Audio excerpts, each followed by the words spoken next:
দমদমে একটা বিশেষ কাজে দুজনে মিলে গিয়েছিলাম।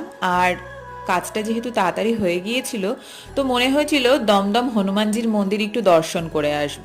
তার কারণ 22শে জানুয়ারি আমাদের ভারতবর্ষে কিন্তু একটা স্মরণীয় দিন হয়ে রইল এই রাম মন্দির প্রতিষ্ঠাতে।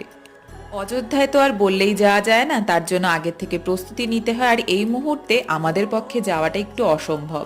তাই জন্য হনুমানজির মন্দিরে দমদমে গিয়েছিলাম, আর মন্দিরটি এত সুন্দর করে সাজানো ছিল, আর হনুমানজির পুজোও হচ্ছিল বড় সুন্দর করে।